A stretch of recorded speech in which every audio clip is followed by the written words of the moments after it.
Now we're in Portugal, in the Vinho Verde region, though these guys at Quinta Santa Teresa also have property, I believe, in the Douro.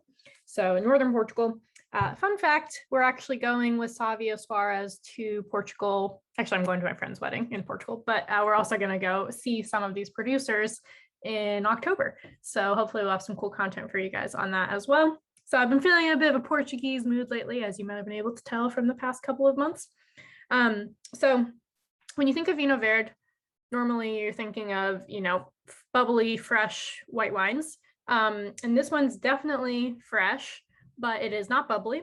And the way that their ethos is at Quinta de Santa Teresa is that they want to basically really focus on the Avesso grape. There's a Vinho, something like that, and Avesso, the two grapes that they normally produce in the Vinho Verde region and can have the designation. And so what they want to do is they normally take a longer extraction, not skin contact or anything, but just let it like age longer, lees extraction or lees contact, etc. So it's a little more complex and not bubbly, which is a really nice take on it. So on the nose,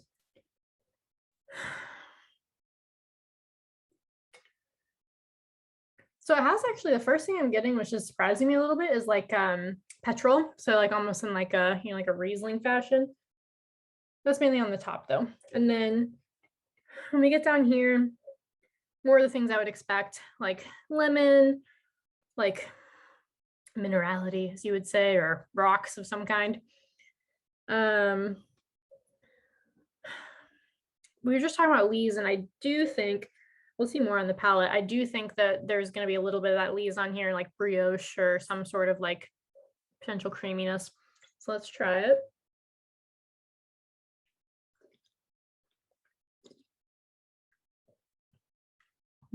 Yeah, so that's definitely a rounder mouthfeel, and obviously no carbonation, but a rounder mouthfeel than you would expect from a Vinho Verde. And it's lovely.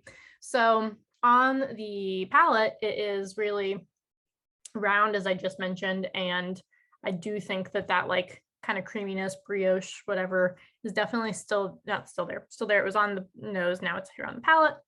And the finish is super long. And after that, I was really getting like the lemon, but like it's kind of taking second fiddle to some of these other notes now. It's like a little bit vanilla-y, that like minerality is there. I would say it's kind of like saline, like a little bit of a salty finish. It's really lovely. It's very complex. Again, like just kind of the antithesis of what you expect from a Vinho Verde, but without being like overly complicated and serious and intense. Like you could this is easy drinking wine to be sure. But it's just like, a step above what you would expect from the Vinho Verde region. So with that in mind, you could still pair with a lot of things that I would put regular Vinho Verde with. It would just, be a little fancier than that. Like you could put it with salads for sure. You could put it with any kind of seafood would be great, especially with the salinity that we have on the finish. I'm thinking like